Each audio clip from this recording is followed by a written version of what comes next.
이 시간 함께 나누실 말씀 열왕기상 18장 20절에서 24절까지 말씀입니다.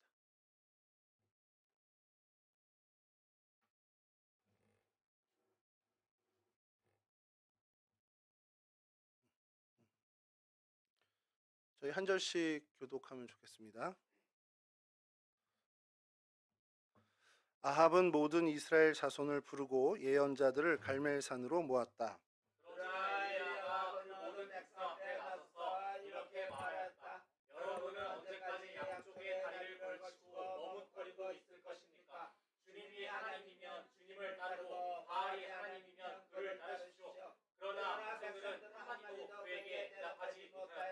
그래서 엘리야는 백성들에게 다시 이렇게 말하였다. 주님의 예언자라고는 나만 홀로 남았습니다. 그런데 바알의 예언자는 450명이나 됩니다.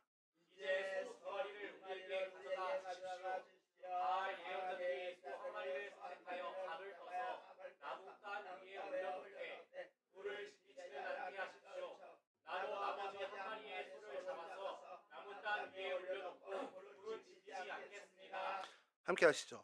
그런 다음에 바알의 예언자들이 바알의 신의 이름을 부르십시오. 나는 주님의 이름을 부르겠습니다. 그때에 불을 보내셔서 응답하는 신이 있으면 바로 그분이 하나님이십니다. 그러자 모든 백성들은 그렇게 하는 것이 좋겠다고 대답하였다. 예, 여기까지 하겠습니다. 뭐 이렇게 오늘 많이들 계셔가지고 제가 바짝 긴장했습니다. 오늘 주제랑 조금 관련이 있는 얘기를 좀 잠깐 하고 말씀을 좀 들어갈 텐데, 방가일 전사님이 그 긴 머리를 싹둑 잘랐습니다. 한번 봐주시죠. 그래서 굉장히 어려졌습니다. 네. 그러고 나서 제가 자극을 받았는지 자꾸 거울을 보면서 헤어스타일을 제 헤어스타일을 보게 된 겁니다. 그리고 결정적인 이유가 지지난주인가 수요일에 예배 이제 설교를 하는데, 제가 이렇게 원고를 보게 되면 여러분들은 안 보이는데 저 카메라는 제 정수리를 봐요. 그러니까 이제 유튜브로 보시는 분이 제 정수리를 보시고는 탈모가 시작됐군요. 조치를 해야 되지 않겠냐라는 이제 저희 집사람을 통해서 전원이 들어왔습니다. 그리고 난 다음에 계속 거울을 보니까 계속 거기만 보이는 거예요. 와, 이게 심각한 거예요. 그 전에까지 못 느꼈는데 내가 좀 심각하구나. 근데 이게 나이를 보니까 뭐 자연스러운 나이가 또 된 거죠. 그래서 종로를 갔습니다. 성지, 우리의 성지 이제 가서 1년치를 받아왔어요. 그래서 이제 투약을 시작했습니다. 근데 이게 사람 여러분 굉장한 게요. 이틀 먹었는데 보세요. 괜찮죠? 티 별로 안 나지 않나요? 네. 주님이 이렇게 일하십니다. 근데 제가 이 말씀을 준비하는 와중에 이 일이 벌어졌어요. 그래서 저를 계속 점검하면서 찔림도 생기고 이게 내가 그런 거 아닌가? 이런 불안함도 생기고 한 겁니다. 오늘 말씀 주제가 바로 이 부분입니다. 이제 눈치채신 분들은 채셨겠지만, 그래서 요 얘기를 좀 하려고 하는데, 오늘 본문의 이야기에 앞서서 오늘 엘리야잖아요. 엘리야에 대한 이야기인데, 이 엘리야에 대해서 신약에서 언급한 부분이 있습니다. 좀 되게 독특한 장면에서 이 엘리야가 등장을 하는데, 예수님께서 십자가 사건 이 부분들 쭉 공생애를 사시면서 변화산이라는 곳에 한번 올라가서 기도를 하신 일이 있습니다. 이게 뭐 겟세마네 동산과는 좀 다릅니다. 변화산에 올라가서 기도를 하시는데 베드로가 이제 동행을 해요. 근데 그날 그 시간에 있었던 일이 이 베드로에게는 엄청난 이 환희의 순간이었던 것 같습니다. 뭐라고까지 얘기하냐면, 주님 여기다 집 짓고 여기서 사시죠. 우리 내려갈 필요 없어요. 여기다 집 짓고 내가 주님을 위해서, 모세를 위해서, 엘리야를 위해서 초막을 짓고 여기서 살았으면 좋겠습니다. 너무너무 큰 은혜를 받고 너무 그 마음이 좋아서 이젠 세상 가기도 싫은 거예요. 여기다 정말 집 짓고 여기서 살았으면 좋겠다는 그 황홀경을 경험한 겁니다. 근데 그때 왜 그 변화산에서 무슨 일이 있었냐? 성경을 보면 주님이 그 변화산에서 모세와 엘리야와 대화를 하는 것을 이들이 목격을 한 거예요. 자, 거기에 모세와 엘리사가 이제 등장을 하는데, 신약 성경을 읽다 보면은 많은 사람들이 그런 생각하죠. 왜 갑자기 모세랑 엘리야가 등장하지? 이 생각이 드는 겁니다. 그래서 그 부분을 이제 성경학자들은 해석을 많이 해요. 뭐냐면 이 변화산에 등장한 모세와 엘리야는 구약 성경의 율법과 예언서를 상징하는 인물이라는 거죠. 여러분 율법 그러면 누가 율법을 하나님으로 받아서 이스라엘 백성들에게 전파했죠? 예, 모세입니다. 제가 너무 이 청년부 예배가 좋은 게, 예, 주일 3부 예배가 좋은 게 수요일에 이렇게 질문하면 권사님들 이러고 쳐다만 보고 있어요. 아시는데도 대답을 안 해요. 근데 여기는 아예 장관 선교사님 하시죠. 예. 여기는 일단 우리 세준 신학생 집사님이 따박따박 틀린 답도 정말 힘있게 외쳐주죠. 그래서 이게 좋은데, 그러니까 모세는 율법을 전달한 대표적인 사람입니다. 근데 이제 문제는 다음이에요. 예언자, 선지자라고도 하고요. 예언자라고 하기도 하고, 그 많은 예언서들이 이제 어떤 주제를 가지고 백성들에게 이야기할 거 아니에요. 그리고 하나님이 이 예언자들을 통해, 선지자들을 통해서 하나님의 뜻을 전했을 거란 말이죠. 근데 수많은 선지자들이 있었습니다. 이게 선지자라고 그러면 좀 이제 여러분 헷갈리지 않은데, 이제 우리 청년들 1년 차도 있으니까 한 번 더 좀 주지하는 건, 예언자라고 하면 저희가 한국말 때문에 오해를 하는 겁니다. 예언이라고 하면, 일단 예언이라고 하면 여러분 제일 먼저 떠오르는 게 뭐예요? 노스트라다무스 생각나죠? 미래일에 대해서 얘기할 것 같은. 근데 이 성경에서의 예언자는 예자가 맡길 예자입니다. 그러니까 어디에 많이 쓰냐면 여러분 은행에 쓰는 예금할 때 그 예자가 맡길 예자. 뭐 이게 뭐 글자가 같지만 미리 예자로도 쓰일 수 있는데, 이 성경에서 얘는 맡길 예자고 말씀 언자입니다. 그러니까 하나님이 미래 일도 있겠지만 이 백성들에게 전할 말씀을 이 사람에게 맡겼다라고 해서 예언자인 거예요. 미래의 일을 얘기한다고 해서 예언자라기보다, 물론 이제 그것도 있겠죠. 그 맡긴 말씀 중에 미래의 일도 있겠지만 주된 것은 하나님의 말씀을 맡은 자들이라는 겁니다. 그래서 그 말씀 맡은 걸 백성들에게 전하고 그 이야기들을 기록한 것이 예언서예요. 근데 이제 많은 예언자들이 있잖아요. 여러분 기억하는 예언자, 선지자들 많지 않아요? 우리 청년들에게만 이렇게 하면 한 명씩 얘기해 볼까요? 뭐 생각나는 예언자, 선지자. 이렇게 질문하면 하얘지거든. 그래서 누구지? 그러면서 제사장 이름 돼요. 이렇게 가끔씩. 아니면은 족장 이름 돼요. 야곱이요, 막 이렇게. 예언자가 구약에 보면 굉장히 많습니다. 일단 선지자들부터 대선지자 3명, 뭐 4명에 뭐 저기 소선지사 12명 뭐 이렇게 해도 많잖아요. 그럼 누가 대표성을 가질까? 이렇게 얘기하면 여러분들 어떻게 생각해요? 제일 처음에 뭐 예언자라든지 아니면 뭐 중차대한 어떻게 이스라엘 왕정을 열었던 사무엘 이렇게 얘기할 수도 있는데, 그 성경의 많은 이야기에 가장 드라마틱하고 어떻게 보면은 하나님이 맨 앞에 앞세울 만한 사람이 사실 엘리야입니다. 그리고 그 정점의 사건이 오늘 저희가 읽은 본문이 해당하는 이 사건이에요. 갈멜산이라는 이 사건. 그러니까 구약 성경을 연구하는 유대교 학자라든 아니면 우리 기독교 학자든 간에 구약 성경에서 예언자 그러면 일단 가장 임팩트 있었던 것은 엘리야라고 보통 얘기를 합니다. 그래서 엘리야의 사건을 오늘 좀 다루려고 하는데, 주님께서 이렇게 한 율법사가 주님 앞에 나와서 하나님의 계명 중 가장 으뜸되는 계명이 뭡니까? 라고 이야기를 물었을 때 주님께서 뭐라고 대답하셨냐? 내 하나님을 정말 사랑하고 내 이웃을 내 몸처럼 사랑하라. 이 두 가지를 이야기했으면 뭐라고 얘기하냐면, 이거는 마태복음 22장 40절인데 이거 제가 읽어드리겠습니다. 이 두 계명에 온 율법과 예언서의 본뜻이 달려 있다. 이렇게 말합니다. 이거 이제 개역 개정으로는 이 두 계명이 온 율법과 선지자의 강령이니라. 이렇게 얘기합니다. 그러니까 하나님을 사랑하고 이웃을 사랑하는 것이 그 수많은 율법서의 이야기의 중심이고, 그 많은 선지자들을 주님께서 이 땅에 보내시고 그들을 통해서 이스라엘 백성들에게 이야기한 그 핵심 주제가 바로 하나님 사랑과 이웃 사랑이다라고 이야기를 하신 겁니다. 그러면서 표현한 게 율법과 선지자의 강령, 온 율법과 예언서의 본뜻이 들어있다. 이렇게 얘기하신 거죠. 그래서 이 변화산에서 만난 모세와 엘리야, 그러니까 이 엘리야는 온 예언서, 온 선지자들의 어떤 대표로서 이 어떤 역할을 한다라고 이야기하는 것과 마찬가지입니다. 그러니까 이 율법을 상징하는 모세, 선지자를 상징하는 엘리야, 여기서 이제 우리가 오늘 이 엘리야를 살펴보려고 하는데, 제가 궁금증이 있었어요. 그래, 엘리야가 가장 임팩트 있는 사건을 했어. 근데 그 하나의 사건 때문에 대표자인가? 그거 말고 좀 더 이 사람이 예언자 중에 대표적인 어떤 그런 거를 누구도 반박할 수 없는 그런 사건 이 사람에게 없었을까? 그러고서 성경을 살피니까 제가 아주 유명한데도 불구하고 놓친 것이 있습니다. 죽음을 보지 않고 하늘로 올라간 인물이 성경에 몇 명이나 나오겠습니까? 일단 예수님은 빼고. 그러면 몇 명 있죠? 일단 정경에는 2명입니다. 이제 외경까지 합히면 모세 승천기가 있어서 모세도 그렇게 얘기하긴 하는데 그거는 뭐 정경에 들어가 있지 않는 내용이고요. 노아의 할아버지가 무드셀라, 그 위에 무드셀라의 아버지인 에녹이라는 사람이 있습니다. 365년을 살고 주님께서 데리고 올라가셨죠. 그 다음에 한 사람이 엘리야입니다.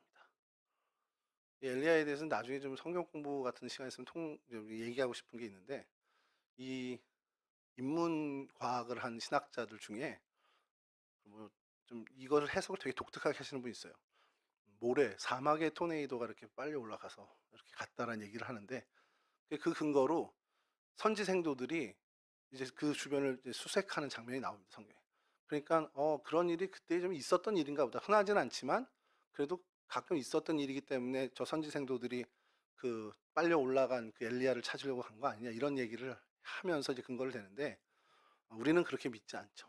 어쨌든 죽음을 보지 않고 들림을 받아 올라간. 그러고 보니까 엘리야밖에 이런 게 없어요. 당연히 엘리야는 정말 율법서, 예언서의 상징이 될 수 있겠구나라는 생각을 하게 된 겁니다.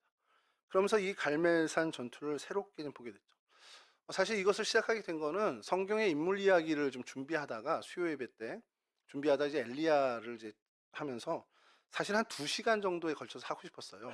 이 갈멜산 사건과 더불어 그 뒤에 우리와 성정이 같은, 히브리서 말씀을 근거로 우리와 성정이 같으나 이렇게 시작하는, 그가 기도함으로 비가 그치고 그가 기도함으로 비가 다시 열렸다, 이 얘기를 좀 두 분야로 나누고 싶었는데 뭐 그렇게는 이제 허락이 안 돼서 1시간에 하면서 이야기를 나눴고요. 그래서 오늘 그 이야기를 좀 바탕으로 우리의 그 예배, 우리의 삶의 모습, 신앙의 자세에 대해서 좀 이야기를 좀 말씀을 좀 나누고자 합니다.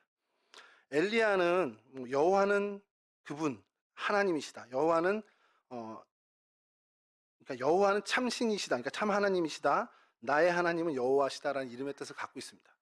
그러면서 그의 삶을 살펴보면 진짜 그를 통해서 하나님이 참신이다라는 것이 증명되는 일들이 많았고, 그 중심에 오늘 갈멜산 전투라고 하는 이 사안이 들어있습니다. 이 사건이. 좀 배경을 먼저 말씀드리면, 솔로몬의 아들 르호보암 시대에 르호보암의 신하였던 여로보암이 이제 여러 이유로 인해서 반기를 들고 쿠데타를 하죠. 그래서 남북으로 이스라엘이 쪼개지게 됩니다. 그래서 이제 북이스라엘에 이 솔로몬의 신하였던 여로보암이 왕위에 올랐고, 그래서 이제 북왕국이 시작이 돼요. 그런데 이제 하나님을 예배하는 다 민족이잖아요. 북이스라엘이든 남유다든 다 하나님을 예배하는 민족이다 보니까 예루살렘에 올라가서 성전 예배를 드려야 되는 것이 굉장히 어떻게 보면 율법으로 정한 바입니다.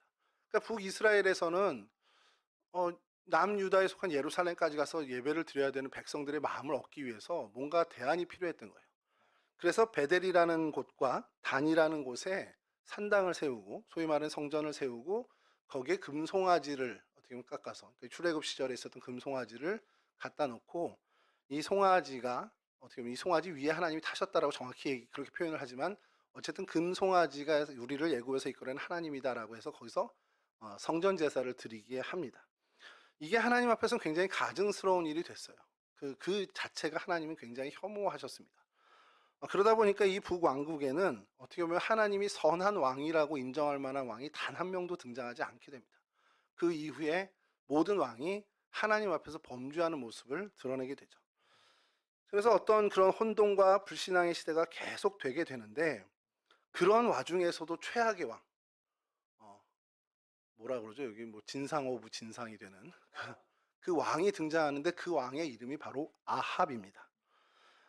북이스라엘의 7번째 7대 왕 아합인데, 이때는 뭐 경제적으로는 조금 풍요로운 번영을 맞습니다. 뭐 여로보암 2세만큼 때는 아니어도 그래도 어느 정도 준수한 경제 상황을 갖고 부를 좀 축적하는 나라가 되는데, 또 군사력으로도 굉장히 좀 이제 뭐 처지지 않는, 좀 앞서 나가는 군사력을 갖게 된 시절이에요. 근데 문제는 영적으로 신앙적으로 완벽한 암흑 시대를 들어갑니다. 뭐 막강한 군사력도 있고 경제력도 있고 하다 보니까 뭐 어떻게 보면 종교 쪽에 좀 힘을 실어도 되는데, 그 힘을 어떻게 보면 종교적으로 극도로 타락한 쪽으로 힘을 실게 돼요. 주변 국가와 결혼을 해서 이제 동맹을 맺는 그런 어떤 일들을 하고, 그렇게 유입된 우상 숭배를 백성들에게 정말 강압적으로 우상 숭배를 하도록 이끄는 시절이 됩니다. 북이스라엘이 어떻게 보면은 여호와 신앙, 여호와 하나님을 향한 신앙이 거의 멸절되다시피 한 시절까지, 그러니까 거의 뭐 여호와 신앙, 여호와 하나님을 향한 신앙이 없어지는 시절까지 간다는 그런 위기까지 처하게 되죠. 그러니까 성경도 이에 대해서 이렇게 증언합니다. 열왕기상 16장 30절인데요. 이것도 제가 읽어드릴게요. 오므리의 아들 아합은 그 이전에 있던 왕들보다 더 심하게 주님께서 보시기에 악한 일을 하였다. 그러니까 성경에서도 이런 악한 왕이 없어라고 할 정도로 악하고 악한 일을 했다라고 표현을 하고 있습니다. 자, 근데 이게 아합 혼자 이렇게 그의 마음이 하나님을 배신하고 그렇게 된 것이 아니라, 그 배후에는 아주 짙게 그의 아내 이세벨이라는 그 왕후의 영향력이 있었습니다. 이세벨은 시돈 왕 엣발의 딸이고요. 아합과 결혼하면서 이제 이 북이스라엘로 시집을 오게 된 거죠. 그러면서 같이 들어온 것이 바알과 아세라의 우상 종교를 갖고 들어옵니다. 참고로 바알이라고 하고 또 아세라라고 하는 것을 여러분 들어는 보셨을 거예요. 근데 바알이 어떤 신이고 아세라가 어떤 신인지 글쎄 제가 교회학교 교재에서 이거에 대해서 크게 다룬 것을 아직까지는 본 적이 없습니다. 그래서 좀 보충 설명을 좀 해드리면, 바알은 이제 주인, 남편 혹은 소유라는 뜻을 갖고 있는데 비를 관장하는 신입니다. 첫 번째 시작은. 그리고 폭풍을 관장하죠. 자연스럽게. 그러다 보니까 곡물, 그러니까 좀 생산이죠. 곡물에 대한 주신으로 자리매김하게 됩니다. 그러니까 고대 근동의 셈족들의 이제 신으로 출발이 된 건데, 근데 이제 곡물을 주관하는 생산의 신이다 보니까 가축도 관장하게 되는 거예요. 근데 이게 점점 영역이 확장돼서 가축, 뭐 생산 이런 것들을 관장하면 사실은 이제 가장 주된 신이잖아요. 그러니까 전쟁까지 주관하는 그런 신으로 추앙을 받게 됩니다. 그래서 이스라엘 그 팔레스틴 지역에 있는 많은 대다수의 민족이 이 바알은 자신들의 주신이 있다 해도 바알은 격가지로라도 섬기는 모습을 보였던 신이에요. 그러니까 이제 바알 종교라고 하는데, 저희가 살짝 좀 잘못 알고 있는 거지, 생산의 신이다 보니까 바알 신전에 있는 사제들이 예를 들어서 음행, 이런 음란한 제사를 드렸다라는 건데, 그거는 정확한 게 아니고요. 실제로 아세라 신이 그와 같은 일을 했습니다. 그러니까 아세라 신은 또 누구냐면, 이게 아시라트, 아시루트라는 그 신의 이름을 이 히브리식으로 발음하다 보니까 이제 아세라라고 하는데, 행운이라는 뜻을 갖고 있습니다. 그러니까 행운이 우리말의 어떤 행운이 아니라, 그러니까 전체 운을 관장하는 겁니다. 여러분 우리 얘기하는 운빨 좋다 해서 모든 게 다 운이 너무 좋아서 이런 것들, 그것을 이제 의미하는 단어인데, 이게 이제 고대 근동의 그 신화 중에 최고의 신은 엘이라는 신이 있어요. 그래서 하나님의 이름도 사실 엘자를 많이 붙이기는 했습니다. 그때 당시에 토착화로 인해서. 그 엘이라는 신이 있는데, 그 엘이라는 신의 아내예요. 그리고 바알을 비롯한 70여 신의 어머니가 됩니다. 그러니까 바알의 엄마예요. 쉽게 해서. 바알과 아세라가 부부가 아니라 바알의 엄마가 아세라입니다. 이 어머니라는 그런 어떤 상징, 또 다산, 풍요, 그리고 성의 신이다 이제 추앙받다 보니까 음란제의가 특징입니다. 그러니까 거기 있는 사제들은 그냥 다 창기입니다. 그리고 그 행위를 통해서 아세라를 즐겁게 하는 게 그들의 제사예요. 그러니까 이제 이스라엘 백성들이 거기에 이제 사실은 발목 잡힌 겁니다. 그래서 그 형상을 나무 기둥으로 이스라엘 갖고 오다 보니까 이제 성경에서는 흔히 아세라 목상이 이제 한 단어처럼 된 겁니다. 아세라를 상징하는 게 이제 목상이다 보니까, 나무상이다 보니까 아세라 목상. 여하튼 이렇게 이제 바알 종교와 아세라 종교가 들어오는데, 얼만큼 이 이방 종교가 성행을 한 시절이었냐면, 이세벨의 상에서 먹는 바알과 아세라의 선지자가 850명이라는 거예요. 오늘 이제 본문에서도 엘리야도 얘기하지만 850명의 사제가 있다. 궁궐에만, 궁 안에만. 그러면 이스라엘 전체, 북이스라엘 전체 지역에 얼마나 많은 이 사제가 있을 것이며, 그로 인해서 얼마나 많은 바알 종교와 아세라 종교가 성행했겠냐라는 거예요. 그러니까 그 정도로 정말 성행한, 이방 종교가 성행했던 시절이고, 궁 안에 850명이나 있을 정도다. 그러면 얼만큼 그들의 영향력이 컸겠냐는 거예요. 그러니까 아합의 정치라든지 이런 모든 정치와 내정도 이들이 깊이 관여했을 것을 우리가 충분히 상상할 수 있다는 겁니다. 그러니까 이런 모든 정책들을 펼치는 게 바알 종교의 제사장들, 아세라 종교의 제사장들의 입김을 받아서 그렇게 많이 영향을 받을 수밖에 없는 시절이다 봅니다. 그러면 여호와 종교에 대한 핍박은 정말 이루 말할 수 없이 이루어졌겠죠. 자, 그런 시대입니다. 그래서 하나님의 종들은 몸둘 곳을 잃고요. 굴 속에 숨어 들어가서 간신히 정말 연명하는 신세가 된 것이 이 엘리야 시대였습니다. 자, 이러던 시절에 이제 열왕기사 17장 1절에 보면 엘리야가 저희 오늘 오늘 저희 정말 리얼한 표현을 하면 정말 똘끼 있는 짓을 합니다. 뭐냐면 아합한테 가서요. 이제 그 뭐 궁정 내시에 오바댜를 통해서 사실 이제 연통을 넣고 간 건데 이렇게 얘기합니다. 내가 섬기는 주 이스라엘 하나님께서 살아계심을 두고 맹세합니다. 내가 다시 입을 열기까지 앞으로 몇 년이 될지 모르는 그동안 비는커녕 이슬 한 방울도 이 땅에 내리지 않을 겁니다. 그러니까 하나님이 말씀을 전하라고 해서 그 말을 이제 아합 왕에게 전한 거죠. 죽음을 각오하고 한 겁니다. 자, 엘리야는 하나님으로부터 말씀을 받았을 때 이것을 아합에 전할 때 순종하고 용기를 내서 가서 전했죠. 근데 아마 상상을 했겠죠. 이렇게 하면은 바로 뭔가 이제 하나님이 액션을 취하고 이렇게 할 거라고 생각을 했는데 실제로 하나님이 그렇게 안 하셨어요. 그래서 엘리야는 도망을 갑니다. 그래서 숨죽여 살고 있었죠. 뭐 그때 이제 사르밧 과부의 사건도 일어나고 이렇게 되는데 여하튼 그 이제 아합이랑 이세벨이 이제 엘리야를 눈에 가시로 여긴 거죠. 그러면서 이제 하나님께서 이제 비를 중단하고 그치게 해서 그동안 3년 반인가를 성경에서 이야기하지만 비가 그치게 됩니다. 여러분 1년만 비가 안 와도 어떻게 되는지 저희는 잘 알잖아요. 그 강수량이 적어져 예년 평균에 적어졌다 했을 때 저희가 어떻게 보면 농사가 저희의 주된 사업이 아님에도 불구하고 엄청난 피해를 보는 걸 저희 경험한 바가 있습니다. 자, 근데 3년 반 동안 비가 한 방울도 안 왔다. 그런 선포를 하고 그리고 실제로 그런 재앙이 임하고 엘리야는 사실 숨어 지내는 시절 그리 시냇가에 가서 까마귀가 물어다 주는 음식으로 연명도 하고 그런 사건들이 성경에서 이어져요. 그러다가 이제 하나님께서 마음을 먹고 엘리야를 다시 보냅니다. 그러면서 참 신이 누군지를 결판하는 그 사건이 일어나는 게 오늘 갈멜산의 전투 이야기입니다.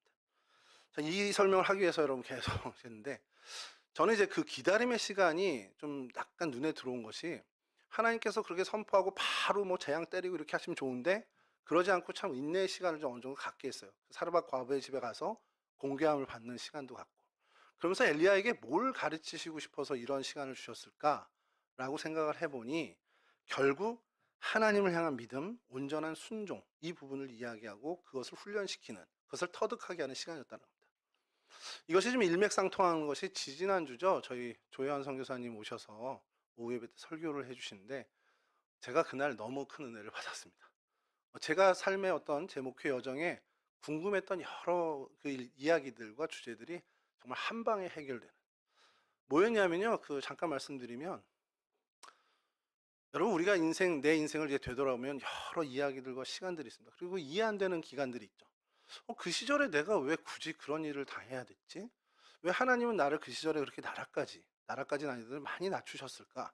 이런 시간들이 있습니다. 그러면서 우리 이제 나름대로 이제 하나님 앞에서 답을 찾죠. 아, 나를 이렇게 더 높이 세우시려고, 나를 이렇게 더 하나님께서 견고하게 하시려고 이렇게 하셨구나.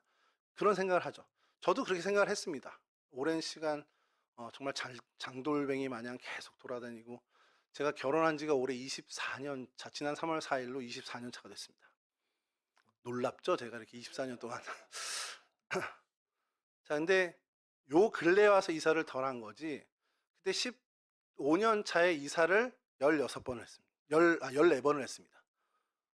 기가 막히죠. 막 3개월 만에 간 적도 있으니까. 저희 집사람은 달인이 됐어요. 이사해야 돼 그러면 패키지가 다 돼 있어서 탁탁탁탁 그래서 박스화가 됩니다. 그러면 이제 이삿짐 센터에 와서 그대로 다 담고 그대로 가서 그대로 풀지 않고 또 그렇게 패키지를 해놔요. 언제 우린 또 이사 갈지 모르니까. 전형적인 감리교 목사의 어떤 삶을 살았죠. 요즘 감리교 목사님과 좀 다르지만. 자, 그렇게 이제 지나온 시절을 보면서 하나님 나는 왜 제 동기 목사님들과는 좀 이렇게 다른 박세훈 목사님이 뭐 저랑 동기는 아니지만 박세훈 목사님이 여기 15년 계시면서 이사를 한 3번 한 걸로 제가 알고 있어요. 저는 그때 한 열 몇 번을 했고 왜 나 이렇게 다른 인생을 살아야 돼요? 그래서 하나님한테 이제 약간 땡깡이라기보다 이제 불만을 표현하면 이제 하나님이 답을 주시죠. 그래서 제가 스스로 생각하는 건지 모르지만 아 그래 그러면서 내가 연단된 거지 이렇게 생각합니다. 연단된 건 아니고 살만 찐 것 같은데 여하튼 그 시절을 보냈습니다. 자, 근데 그러한 모든 것들을 지지난주 조한성 선생님 설교를 들으면서 제가 '아 하나님 저 말씀이 맞군요.'라고 한 겁니다. 그날 뭐 계셨던 분은 기억하겠지만 조현 목사님도 10여 년 미얀마의 북쪽 그 열악한 만달레이에서 사역하시다가 작년에 이제 양곤에 담임 목사님으로 취임을 하게 됐는데 10년 전에 거기서 교회를 개척하고 시도하려는 게 하나님이 막으셔서 북쪽으로 가신 거였거든요. 그래서 이제 드는 생각이 그거였다는 거예요. '아 그럼 하나님이 이럴 거면 10년 전에 여기서 시작하게 해 주시지.' 그럼 사실 10년 전에 시작했으면 훨씬 더 많은 일들을 하나님 지금까지 해올 거 아니에요. 그러니까 그런 생각이 들었는데 그날 신명기 6장 말씀에 힘을 다하고 마음을 다하고 성품을 다하고 생명을 다해서 주님을 사랑하라 하신 하나님의 명령을 이제 마음에 새기게 됐더라고요. 그러면서 우리가 이렇게 살아가는 모든 일들이 뭔가 하나님 앞에 업적을 만들고 뭔가 공을 세우는 게 아니라 인생이 더해지면서 내가 더 하나님을 사랑하는 사람이 되어가는 거구나라는 거예요. 그 과정에 필요한 것들이 뭐 이사를 몇 번 해야 되는 거고 뭐 어떤 일을 경험해야 되는 거라면 그래서 내가 더 하나님을 사랑하게 되는 거라면 그건 하나님의 선한 일이라는 거죠. 제가 막 뭔가 탁 맞은 것처럼 생각을 한 것이 목사 안수를 받던 그 시절에 제 감정은 지금보다 훨씬 더 하나님 향해서 뜨거웠습니다. 근데 제가 단언컨대 지금 제가 2006년에 목사 안수를 받던 가우지 목사보다 훨씬 더 하나님을 사랑하고 있다는 거죠. 그건 정말 제 스스로도 부인할 수 없고 물론 제 주변에 있는 제 가족들은 웃기고 있네 이럴 수도 있겠지만 저는 확신합니다. 제가 그 시절의 저보다 그러니까 지금 어느 누구보다도 더 하나님을 사랑한다는 게 아니라 그때의 저보다 하나님을 좀 사랑한다라는 건 확실하다는 거죠. 이 얘기를 하면 이제 저희 집사람이 이제 듣고 있을지 모르겠지만 보면서 그럼 그때는 얼마나 하는 사랑한 거야? 이렇게 생각 이제 그렇게 생각할 수도 있겠지만 여하튼 그때보단 저는 훨씬 더 하나님을 사랑하는 사람이 되었다는 겁니다. 이 엘리야가 이 시절을 보냈던 그 기다림의 시간을 보냈던 것은 마찬가지로 하나님을 향한 마음이 훨씬 더 그러니까 하나님을 향한 사랑의 마음이 훨씬 더 강화되는 시기라는 거예요. 근데 그 사랑이 얼만큼 강화됐냐면 그 믿음이 얼만큼 강화됐냐면 이 450명 바알과 아세라의 선지자와 450대 1의 전투를 벌릴 정도로 담대한 믿음의 그런 사랑의 사람이 된 거라는 거예요. 여러분 그냥 450명 뭐 16대 1 싸움을 해도 안 되잖아요, 저희는. 근데 450대 1 이게 사실은 이게 상상이 안 가는 대항하는 세력입니다.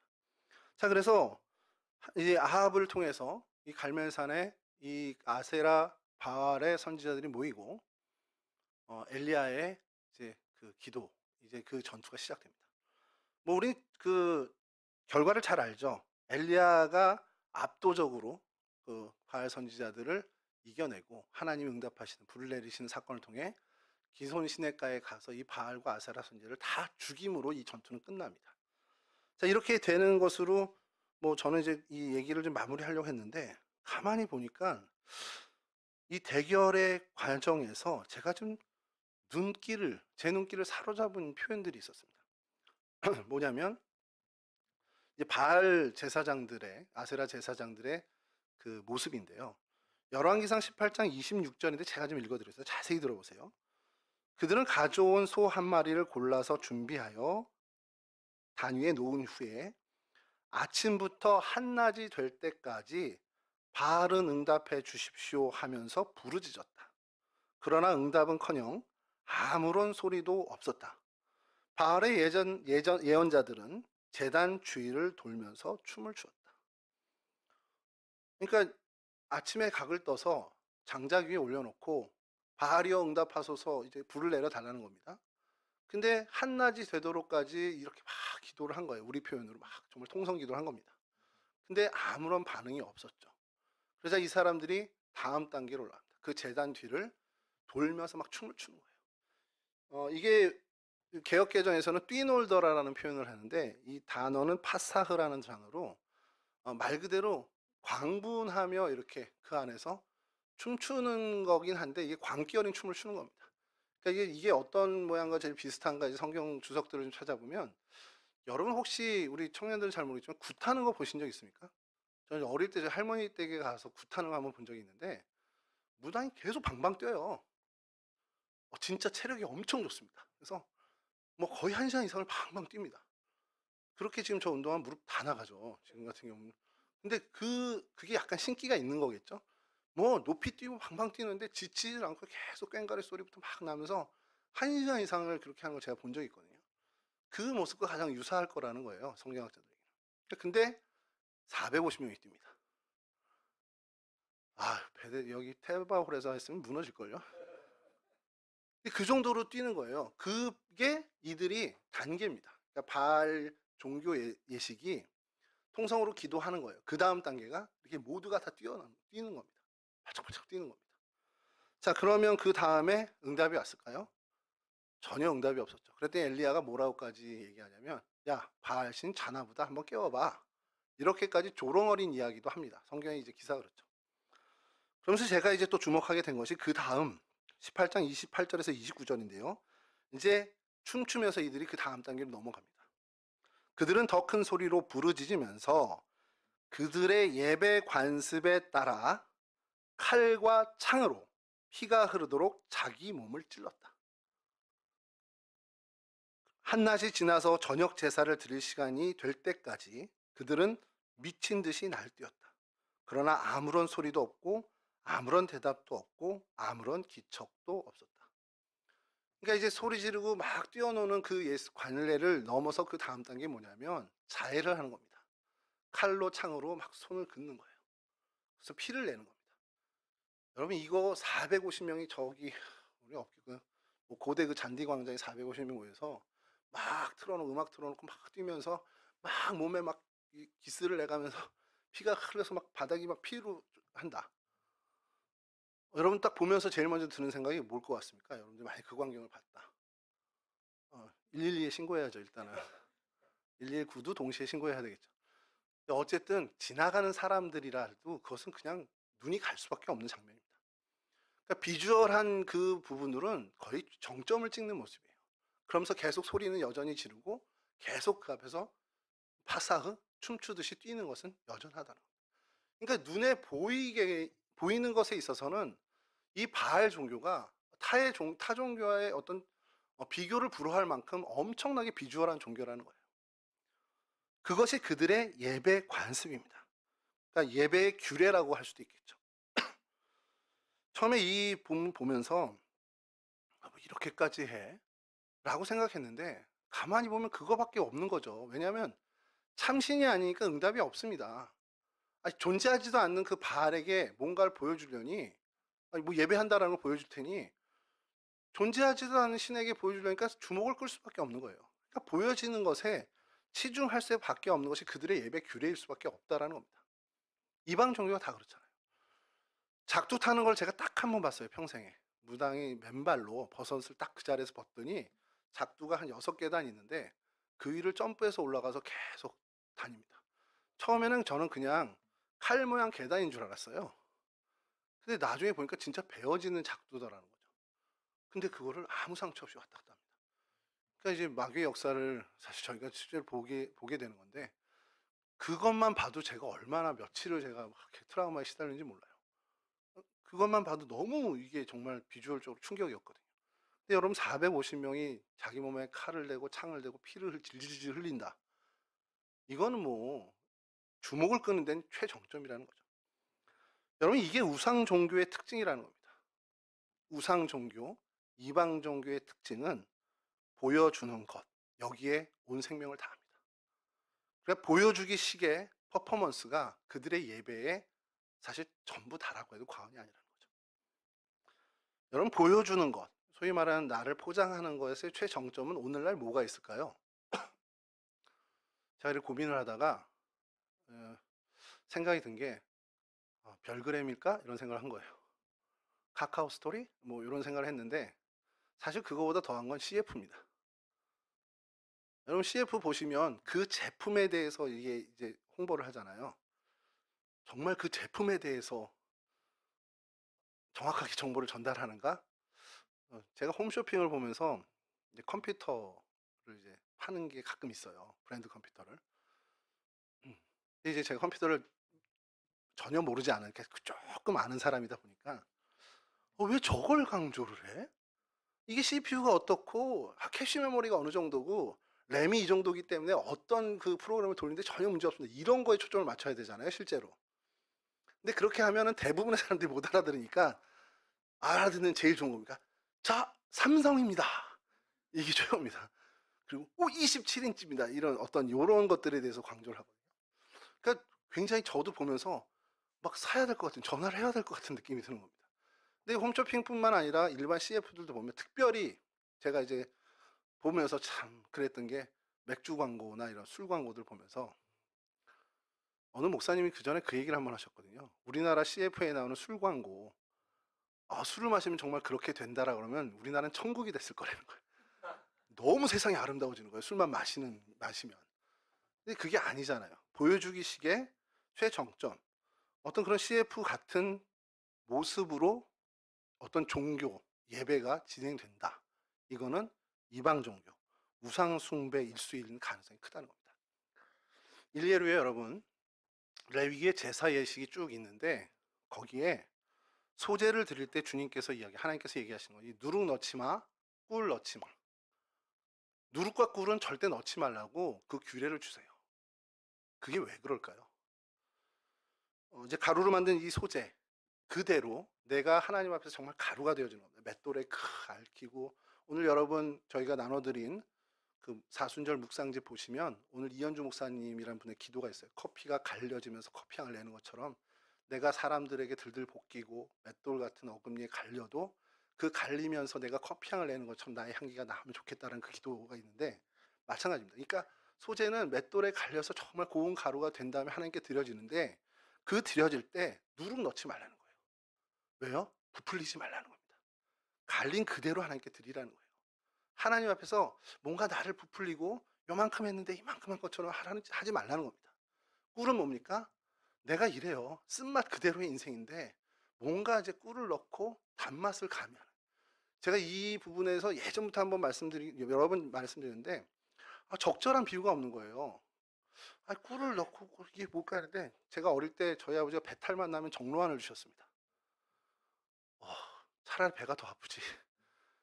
먹고 나면 그냥 뭐 사람들은 한약 냄새라고 하는데 저는 똥내가 입에서 몇 시간을 가는 거예요.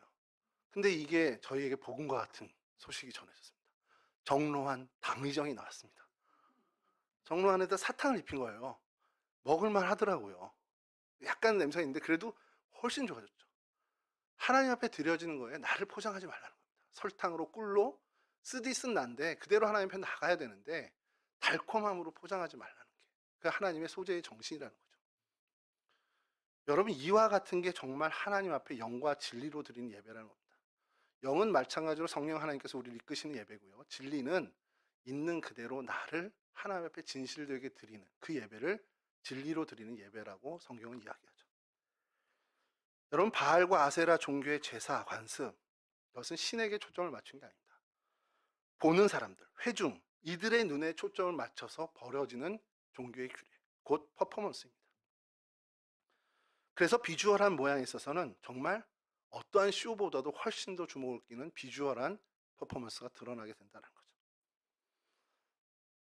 여러분 제가 요즘 다시 읽게 되는 책이 신학자 토저의 예배인가 쇼인가라는 책을 다시 한번 좀 들게 됐어요. 그래서 책상에 놓고 좀 간간히 조금씩 읽어가고 있는데 이게 한국 교회를 향해서 쓴 책은 아닙니다. 분명히 아닌데 이게 한국 교회가 들어야 될 얘기가 너무 담겨 있는 거예요.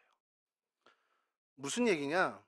여러분 그 바알의 종교 그들이 정말 그런 퍼포먼스를 행했던과 대조적으로 엘리야의 그 모습은 어땠습니까? 엘리야의 제사의 모습은 그냥 제가 좀 읽어드릴게요. 요것만 들어주세요. 열왕기상 18장 36절 37절인데요. 제사를 드릴 때가 되니 엘리야가 예언자 앞으로 나와서 이렇게 기도했다. 잘 들으십시오. 아브라함과 이삭과 이스라엘을 돌보신 주 하나님, 주님께서 이스라엘의 하나님이시고 나는 주님의 종이며 내가 오직 주님의 말씀대로만 이 모든 일을 하고 있다는 것을 오늘 저들이 알게 하여 주십시오. 주님, 응답하여 주십시오. 응답하여 주시옵소서. 이 백성으로 하여금 주님이 주 하나님이시며 그들의 마음을 돌이키게 하시는 주님이심을 알게 하여 주옵소서. 딱 끝났습니다. 여기서. 그리고 하늘에서 불이 내려서 소를 태워버리죠. 바알 종교와 비교하면 정말 밋밋합니다. 보여질 만한 게 하나도 없고요. 저게 뭐지 할 정도로 너무 매력이 없습니다. 정말 단순해요. 보람직한 비주얼적인 면이 전혀 없습니다. 그러나 여러분, 거기 안에는 그 기도와 부르짖음에 진짜 힘이 담겨 있다는 거죠. 이게 여러분 여호와 야훼 종교, 이게 오늘날 기독교입니다. 눈에 보이는 매력적인 거 하나 없죠. 본래 기독교가 그래야 된다는 거예요. 왜냐하면 보이지 않는 하나님을 섬기니까 보일 게 없는 거예요. 그게 원래 맞는 겁니다. 그러니 인간적인 눈으로는 어떤 매력을 찾아도 사실 발견하기가 어려운 게 기독교의 예배여야 된다는 거예요. 그런데 여러분, 교회 역사를 보십시오. 정말 그 카톨릭이 가장 절정에 타락을 했던 시기에 얼마나 많은 성상들이 그 교회 예배당을 차지하고 있었습니까? 그냥 들어가면, 지금도 뭐 유럽 여행 다녀오신 분들은 성당에 가면 그냥 보여지는 것에 압도당하는 거죠. 그 보여지는 것에 굉장히 치중하던 그 시절, 카톨릭은 정점으로 암흑기를 치닫고 있었다는 거예요. 여러분, 한국 교회는 자유롭나 생각해 보시죠. 제가 이제 고등학교를 졸업하던 그 시절쯤에 한국 교회의 찬양과 경배가 엄청나게 성향을 했습니다. 찬양하며 하나님 앞에 나아가는 모습 굉장히 은혜롭죠. 정말 찬양이 압도적으로 정말 우리를, 그 찬양 사역자들이 물밀듯이 일어나면서 정말 은혜로운 찬양들이 정말 그때 많이 등장했고요. 심지어 그때 찬양들이 지금 개편된 찬송가에 정식 찬송가로 들어가 있기도 합니다. 근데 그게 어느 시간을 지나면서 조금은 좀 비주얼 면적으로 강조하면서 찬양팀이 화려함을 이제 추구하게 됩니다. 어느 정도까지는 괜찮은데 이게 어느 정도 선을 넘어서 이제는 콘서트장 같은 느낌이 드는 거죠. 예배하러 갔는데 콘서트인가 하는 정도로. 근데 여러분, 그거 아십니까? 한국 교회가 쇠퇴한 게 딱 그때부터였습니다. 보이는 것에 치중하기 시작한 그때부터 정점을 찍었던 한국 교회는 그 부흥의 어떻게 보면 불꽃이 완전히 사그라졌죠. 그러면서 한국 교회가 쇠퇴기를 맞게 됩니다. 저는 이걸 우연이라고 생각하지 않습니다. 아까 말씀드린 그 토저의 예배인가 쇼인가의 책에서 한국 교회를 향해서 쓴 게 아닌데 너무 한국 교회 상황과 들어맞는 거죠.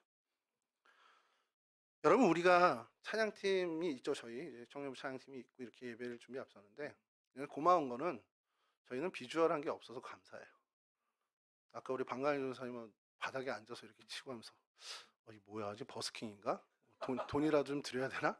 이런 생각이 드는, 정 보이기에는 매력적인 게 없는, 몇 명을 빼고는, 몇 명도 아니고 한두 명 빼고는 또 이것도 뭐 비주얼도 좀 그래서 감사한 일이다 이렇게 속으로 생각합니다. 근데 여러분, 우리가 앞에 찬양팀 하는 앞에 예배를 맡은 자들의 비주얼이 문제가 아닙니다. 사실 그거보다 내가 어떠한 마음가짐으로 하나님 앞에 나왔는가. 저처럼 뭐 탈모가 있으니까 하나님 좀 이렇게 해서 이제 약을 먹으면서 나오는, 그걸 얘기하는 게 아닌 건 아시죠? 저는 이거 보여주기식은 아닙니다. 그게 아니고 내가 하나님 앞에 나올 때 정말 있는 그대로 나의 모습으로 나가는가가 중요한 겁니다. 하나님 앞에 조금 우리가 나를 좀 이렇게 하잖아요. 합리화도 하면서 하나님, 그래도 이 정도면 괜찮지 않아요? 저 정도 사는 거면 괜찮지 않습니까? 지난주에 회식 있는 거 제가 2번 거절했잖아요. 하나님, 3번 먹을 수 있는 것 1번 제가 거절했지 않습니까? 이런 어떤 모습들, 그러니까 나를 좀 더 포장하는, 그러니까 사실 하나님 앞에 나올 때 우리가 중요하게 생각해야 되는 건 포장되지 않은 나를 드려야 되고, 어떻게 보면은 부풀려지지 않은 나를 하나님께 보여드리고 드려야 된다는 겁니다. 나 이 정도면 괜찮지 않아? 그래도 하나님 이 정도면 지금 근사한 거 아니에요? 이런 생각 다 자체를 지금 내어놓고, 하나님 나 정말 아파요. 하나님 나 지금 이 문제 때문에 너무 괴롭습니다. 하나님 난 왜 이렇게, 정말 불평이 있고 불만이 있어도 좋습니다. 있는 그대로 하나님 앞에 나와 토로하는 그런 저희들이 되어야 한다는 거죠. 그래서 그 예배를 통해서 하나님이 내 마음에 찔림을 주신다면 그것을 회개하고 돌이켜야 됩니다. 만약에 하나님께서 내 이 모습, 내가 정말 괴롭고 하나님 나 이거 너무 어려워요 하는데 위로를 주고 격려를 준다면 더 용기 내서 그 일을 박차를 가하고 해야 한다. 그것이 우리의 예배가 되어야 한다는 겁니다. 청년들 때는 참 생각이 많죠. 이게 맞는 건지 아닌지 잘 모르겠고, 그리고 정말 하나님 앞에 이게 하나님 맞는 거예요? 불만도 있을 겁니다. 그거 다 솔직히 아뢰세요. 제가 싫어하는 사람이 있을까요? 있을까요? 있습니다. 저도 싫어하는 사람이 있어요. 친구 녀석 중에 하나 되게 마음에 안 드는 녀석이 하나 있는데 전화하면 제 속을 막 뒤집어요. 그럼 걔를 위해서 기도를 해야 되잖아요. 그래도 목사인데. 그럼 하나님 걔 복 주시고 평안 주시고 이게 안 나와요, 솔직히 얘기해서. 그럼 제가 작정을 합니다. 하나님 요번 주는 제가 병천이를 위해서 기도할게요. 실명이 나왔다. 안 볼 거예요. 예배 안 드려. 자, 기도하는데 하나님 저 솔직한 제 마음, 그 녀석 다리 확 부러졌으면 좋겠습니다. 이렇게는 아니지만 솔직한 제 심정을 하나님께 드리겠습니다. 그러면 일주일이 지나면 제 기도가 바뀌어 있는 걸 제가 봅니다. 근데 어떤 때는요, 제가 그 기도를 하는데 일주일 동안 그 기도가 더 강화되는 걸 보여요. 아, 이래야 내가 알지.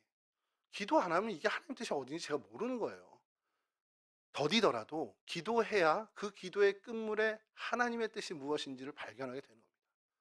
예배 앞에 정직한 마음으로 나와 예배해야 하나님이 그 마음을 만져주고 그 생각을 고쳐주시고 아니면 더 강화시켜주든지 해주시지, 그러지 않고는 우리가 어떤 이성적인 판단으로 하나님 뜻을 어떻게 헤아리겠습니까? 예배에 나올 때 정직하게, 정말 하나님한테 불만 있으면 불만 가지고, 하나님 나 이거 정말 내가 수용 못하겠어요. 예수님의 기도가 그랬지 않습니까? 하나님 이 잔을 좀 돌려주십시오. 근데 그 기도가 마지막에 어떻게 돼갑니까? 저는 겟세마네 예수님의 기도가 하나님이 이 잔을 내게서 돌려주십시오 하고서 바로 그러나 하나님이 언대로 하십시오 이렇게 아니라고, 그 중간에 많은 강구가 있었다고 봅니다. 우리는 근데 더 필요하겠죠, 그 시간이.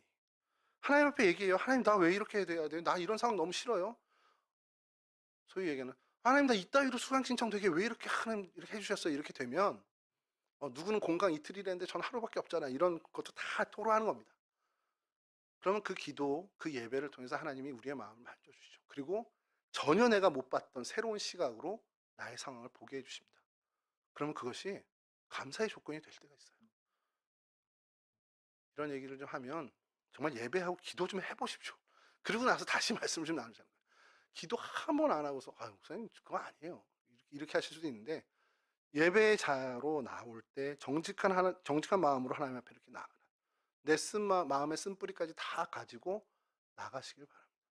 그리고 그와 같은 기도를 통해서 하나님이 우리를 만져주시는 그 은혜, 예배를 통해서, 기도와 말씀을 통해서 우리를 만져주시는 그 은혜를 여러분 누리셨으면 좋겠습니다. 이와 같은 은혜의 주인공들이 되실 수 있기를 주님의 이름으로 간절히 축원합니다.